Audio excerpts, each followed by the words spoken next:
बेटे, टिक्की से सामान निकाल। आप 15 रुपए 60 पैसे। 15 रुपए 60 पैसे? स्टेशन से यहाँ तक लाने का इतना किराया? देखा बेटा रोहित, इसलिए पहले से कह रहा था कि चलो बस में चलते हैं। लेकिन पिताजी, बस वाला इतना सामान थोड़ी ना रखने देता। क्यों माँ, मगर इतना सामान लाने की जरूरत क्या नहीं तुम्हें? अरे साहब जल्दी कीजिए, मुझे देर हो रही है। अरे भैया देर तो मुझे भी हो रही है। कितना कहा? 15 रुपए 60 पैसे। 15 रुपए 60 पैसे। 15 रुपए 60 पैसे? अरे भैया राउंड फिगर कर ले, ये ले 15। अरे साहब राउंड फिगर ही करनी है तो 16 रुपए कीजिए। मजाक करता है, मजाक करता है, सुबह सुबह मजाक करता है। चल चल चल भैया चल। सुबह सुबह पहला पैसेंजर इतना कंजूस मिला है, अब पूरे दिन का जाने क्या होगा। पिताजी, मैं तो अब भी कहता हूँ किसी होटल में चलते हैं। इस तरीके से किसी घर में मेहमान बनने का तो बड़ा अच्छा नहीं लगता। अरे बेटा, अपने को यहाँ भी कोई मेहमान बनता है और ये मनोहर कोई पराया थोड़ा है। मेरा रिश्तेदार है, नजदीक का रिश्तेदार। अच्छा, मेरा भाई है। हाँ, मेरे मामा के चाचे का बुआ का बेटा। अच्छा, मामा के चाचे का बुआ का बेटा। क्या नजदीकी आ गया देख। पिताजी, आप पैसे बचाने के लिए किसी को भी रिश्तेदार बना लेते। चल शरारती। मामा के चाचे का बुआ। आए मनोहर, आइए। पिताजी जल्दी चलिए। आओ बेटे। आइए ना, आइए। आओ बेटा, आओ। देखा, मैंने कहा था ना, हमें देखते ही मनोहर की खुशी का ठिकाना नहीं रहेगा। भैया मनोहर, इस बार रोहित की छुट्टियां हम तुम्हारे यहाँ गुजारने आए हैं। क्यों नहीं भाई साहब? घर में कोई है नहीं, मैं अपनी पानी लेके आया। कोई बात नहीं, कोई बात नहीं। पिताजी, हाँ, एक ही रूम है, हम सब इकट्ठा कैसे रहेंगे? मेरी बात मान लीजिए, हम लोग होटल चलते हैं। तुम चुप रहो। रोहित ठीक कह रहा है, चलिए ना होटल। लीजिए पानी। भैया मनोहर, होटल का कितना किराया होगा भैया? होटल? आप तीनों के लिए 200 रुपए में रूम मिल जाएगा। एक महीने के 200 रुपए? इतना किराया मैं नहीं दे सकता। 200 रुपया एक महीने का नहीं है शांतिलाल जी, एक दिन का है। 200 रुपए एक दिन के? नहीं भैया, मैं तो बर्बाद हो जाऊंगा। क्या रोहित की खुशी के लिए अब थोड़ा सा पैसा खर्च नहीं कर सकते?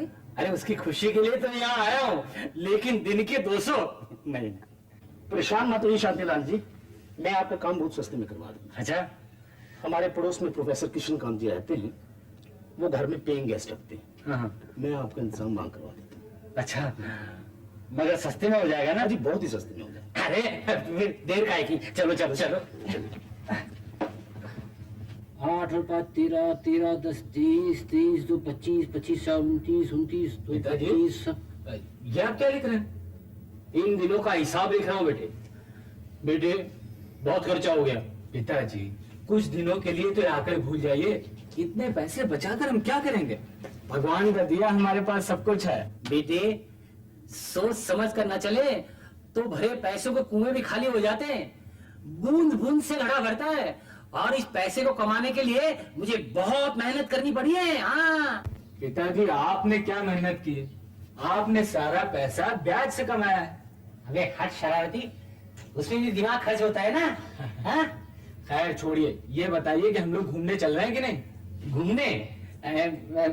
बेटा क्या है, फिलहाल तो मैं हिसाब लिख रहा हूँ ना, बाद में लिखूंगा तो भूल जाऊंगा। ऐसा करो बेटा, तुम और तुम्हारी माँ चले जाओ। ठीक, चले मम्मी। नहीं बेटे, मैं बहुत थक गई हूँ, तुम हो। ओफो मम्मी, खैर लाइए पैसे दीजिए। पैसे? हाँ, अरे बेटा, तुम घूमने जा रहे हो ना, उसमें पैसों की क्या जरूरत? कमाल करते हैं पिताजी। अरे घूमने में खर्च तो होता ही है ना। अरे बेटा, पैदल जाने वाले हो ना? पैदल? हाँ, पैदल जाते हो, उसमें पैसों की क्या जरूरत? पिताजी प्लीज प्लीज। अच्छा देता हूँ।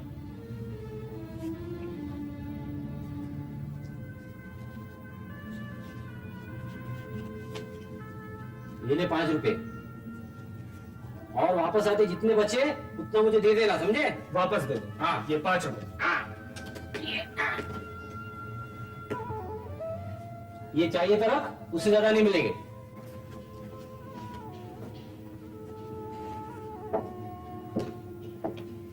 बेटे,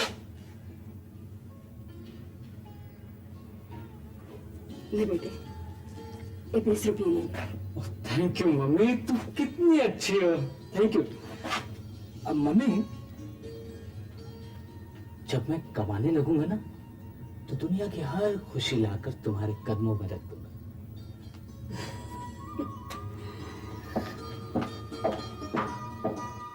अरे रोहित, कहाँ जा रहे हो? घूमने अंकल, इस शहर की अच्छी अच्छी जगह देखने। और इसके लिए आपको एक गाइड की जरूरत होगी। And Champaklal is the best guide in town. Churchgate से गेटवे ऑफ इंडिया, बोरीवली से कांदीवली, वीटी से लेके हैंगिंग गार्डन तक आपको घुमाएगा, आपको गाइड करेगा। बंबई में ऐसी कोई जगह नहीं है जिसे चंपकलाल नहीं जानता। आपने बिल्कुल ठीक कहा चंपकलाल जी। रोहित पहली बार आया है, आप ही से घुमा लाइए। और श्योर, और आज तो मैंने ऑफिस से छुट्टी भी ली हुई है। आओ, ऐसा बंबई घुमाऊंगा कि तुम भी याद रखोगे।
तो ये बात है, आप रोहित को अलग से पैसे देती हो, उसकी आदतें खराब करती हो, उसको ज्यादा खर्चा करने को सिखाती हो।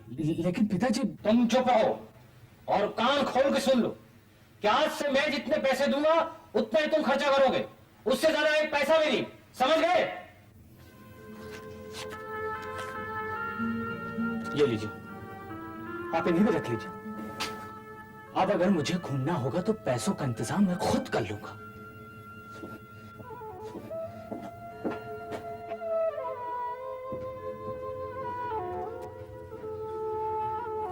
क्यों बाबूजी, आज कहीं घूमने नहीं जा रहे हैं? नहीं सोमनाथ, आज मेरा मन नहीं है। लगता है आपको चंपकलाल ने काफी बोर किया है। आप मेरे साथ चलिए, मैं अच्छा गाइड हूं उनसे भी। मैं आपको एलिफेंटा दिखाऊंगा, हैंगिंग गार्डन दिखाऊंगा। सोमनाथ, मुझे कहीं नहीं घूमना। ठीक है, मैं तो आपके फायदे की बात कर रहा था, बाकी आपका सिस्टम। रोहित बेटे, अरे मनोहर अंकल, आप आइए। कैसे हो बेटे? अच्छा, बैठिए। बेटे, तुम्हारे पिताजी से बड़ा जरूरी काम था। मुझे 3,000 रुपए की सख्त जरूरत है। आज ही गांव से टेलीग्राम आया है, अगर पैसे नहीं भेजे तो मेरी जमीन चली जाएगी। ओहो, अब लेकिन अंकल, अगर आप पिताजी से 3,000 रुपए लेने आए हैं तो आप बहुत गलत टाइम पर आ गए। क्या मतलब बेटे? आज पिताजी का टेम्परेचर बहुत हाई है। तो फिर किसी डॉक्टर को बुलाओ। अरे अंकल, वो डॉक्टर वाला बुखार नहीं है, पैसों का बुखार है। वो इस मूड में आपको कुछ नहीं देंगे। अच्छा, आप निराश मत होइए अंकल, मैं आपको पिताजी से पैसे दिलवा सकता हूं, और वो भी बिना किसी ब्याज के। लेकिन आपको मेरा एक छोटा सा काम करना होगा। बेटे, तुम जो कहो मैं करने को तैयार हूं।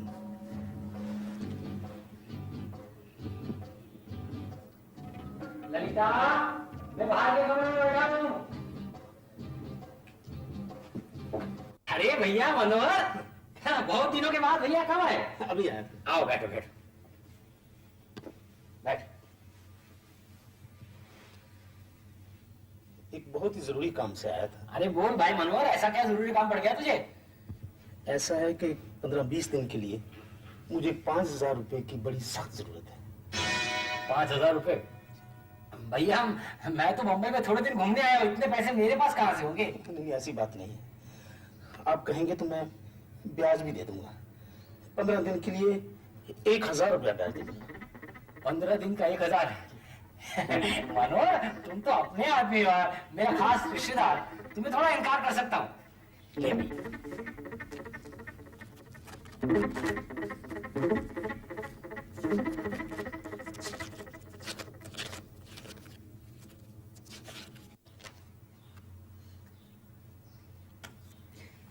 ले भैया, ये 4,000, 1,000 ब्याज के काट लिए, मगर 15 दिन में लौटा देना भैया। नहीं, जरूर लौटा दूंगा, एकदम लौटा दूंगा। ठीक है मनोहर, और भी पैसों की जरूरत पड़े तो मेरे पास बिना संकोच आया करना। अच्छा भैया, धन्यवाद। हाँ, कोई बात नहीं।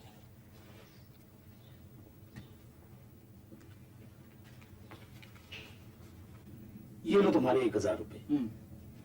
अपने 3,000 रुपए तो मैं 15 दिन में वापस कर दूंगा, मगर बाकी के पैसों को क्या होगा? आप बिल्कुल फिक्र मत करिए अंकल, बाकी का मैं सब संभाल लूंगा। ठीक है। शांतिलाल जी, कैसी लगी हमारी बम्बई? बहुत अच्छी, और सच कहो कृष्णकांत जी, बिजनेस के लिए तो बहुत ही अच्छी। आप नहीं मानोगे, मेरा बिजनेस तो आज से शुरू हो गया। अच्छा? हाँ, अरे मैंने आज ही एक आदमी को 15 दिन के लिए 5,000 रुपए दिए। हाँ, 1,000 ब्याज काट के। शांतिलाल जी, 15 दिन का 1,000 ब्याज तो बहुत ज्यादा है। हाँ, ये तो बिजनेस है कृष्णकांत जी। ये देखिए, ये सब क्या है बेटे? हाँ, है? ये देखिए, सिल्क का कुर्ता है आपके लिए, और ये जैकेट आपके लिए, और ये नई नई चप्पल भी आपके लिए। बेटे, माँ, माँ, ये साड़ी तुम्हारे लिए। बहुत अच्छी है ये। ये सब पैसे तू लाए कहां से? ये सारे पैसे मैंने कमाए। तूने? इतने जल्दी तूने इतने पैसे कमा लिए? बेटा किसका? कल आप दोनों तैयार रहिएगा, हम लोग एलिफेंटा जाएंगे और सारा खर्च मेरी तरफ से होगा। बेटी यहाँ यहाँ आ जा। ऐसा फिजूल खर्च करता है, उसके बजाय ये पैसे सब मुझे दे देना, मैं ब्याज पे लगाऊंगा, दुगने हो जाएंगे, दुगने बेटे। पिताजी, हाँ, आप अपने पैसे दुगने तिगने चौगने करते रहिए, लेकिन मेरे पैसे मुझे अपने हिसाब से खर्च करने दीजिए और एंजॉय करने दीजिए प्लीज। अरे अंकल, इन 15 दिनों में हम इतना घूमे कि पूछे मत। पहले तो पिताजी एलिफेंटा जाने को तैयार ही नहीं थे, जब वहां पहुंचे तो इनका लौटने का ही नहीं मन हो रहा था। अच्छा? क्यों पिताजी? पिताजी, आप क्या सोच रहे हैं? कुछ नहीं बेटे। नमस्ते शांतिलाल जी। मनोहर, आओ मनोहर आओ। आ गए? अच्छा हुआ, कब से मैं तुम्हारे बारे में ही सोच रहा था। अजी आता कैसे नहीं, आपकी अमानत जो लौटानी थी। अच्छा अच्छा, ये रहे आपके 3000 रुपये। 3000? मगर तुम्हें तो मुझे 5 देने हैं। पिताजी, मैं आपको समझाता हूँ। तुम चुप रहो, उधार मैंने तुम्हें दिए थे मनोहर को, बाकी के 2000 कहाँ हैं? देखिए शांतिलाल जी, बात यह है कि अंकल आप इस वक्त जाइए प्लीज, मैं पिताजी को सब समझाता हूँ प्लीज। ये क्या हो रहा है सब? बात दरअसल ये पिताजी की मनोहर अंकल ने 3000 ही रुपए लिए थे। 1000 आपने ब्याज के पहले ही काट लिए थे। हाँ। और 1000 मैंने ले लिए थे, जो पिछले दिनों हम सबके घूमने में खर्च हो गए। ओह, तो तुम मेरे पैसों से हमें ही सैर करवा रहे थे? लेकिन पिताजी, चुप रहो, मेरी अपनी औलाद मेरे से इतना बड़ा धोखा करेगी ये मैं सोच भी नहीं सकता था। सुनिए, इसने धोखा क्या किया है? हम सब मिलकर घूमे हैं, फिरे हैं, और फिर उसी पैसों में से हमारे लिए कपड़े लेकर आया था। तुम चुप रहो, मैं तुम्हारा कुछ नहीं सुनना चाहता। और तुम दोनों जाओ मेरी नजरों से, मैं तुम्हारी शक्ल भी देखना नहीं चाहता। गुस्सा नहीं शांतिलाल जी, बच्चों से अगर गलती हो जाए तो उन्हें माफ कर देना चाहिए। रहने दीजिए अंकल, इन्हें समझाने की कोई जरूरत नहीं। बेहतर यही होगा कि मैं यहां से चला जाऊं। मैं जा रहा हूं पिताजी, और मैं तब तक वापस नहीं लौटूंगा जब तक आपके पैसे आपको ब्याज के साथ वापस ना कर दूं। बेटे, जाने दो उसे, जब दिमाग ठीक हो जाएगा तब अपने आप घर लौट आएगा।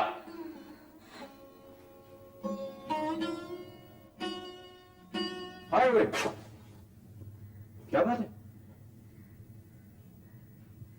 बेटे को तो घर से निकाल दिया, अब उसी के लिए तड़प रहे हैं। क्या मैं नहीं जानती कि वो बेटे को कितना प्यार करते हैं? पता नहीं मेरा रोहित कहाँ होगा। आप घबराइए नहीं बहन, रोहित कहीं दूर नहीं गया है, वो चंपकलाल जी के घर में है।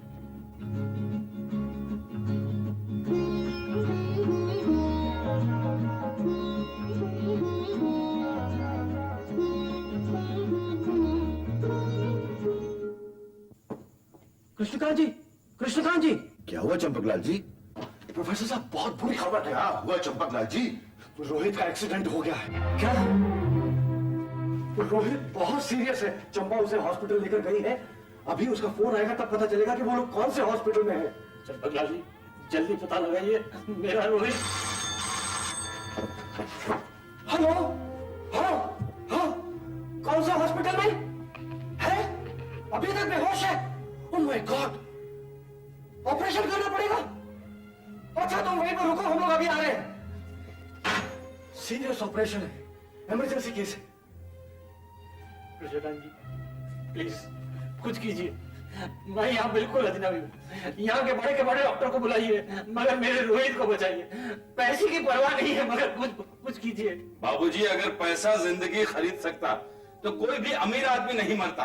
सोमनाथ, ऐसा मत करो कृष्णकांत जी, प्लीज। शांतिलाल जी, अगर आपका बेटा ठीक हो गया तो क्या आप उसे माफ कर देंगे? उसने जो 1000 रुपया खर्चा किया है उसे भूल जाएंगे? 1000 क्या चीज है? आज तक मैं समझता रहा कि रुपये, पैसे यही मेरी दौलत है, मगर आज मैं महसूस करता हूं कि मेरी सच्ची दौलत मेरा बेटा रोहित है।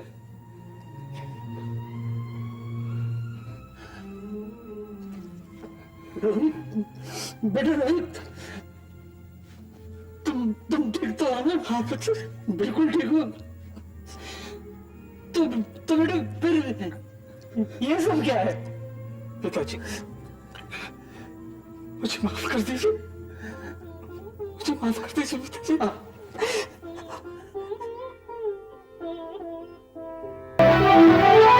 सदियों की नहीं ये जिंदगी, थोड़े दिन के गम थोड़े दिन की खुशियाँ, मिलते हैं गम छिपाने के लिए, खुशियों के फूल हैं लुटाने के लिए, प्यार के प्यासे जमाने के लिए, मन का द्वार खुला रखना, मन का द्वार खुला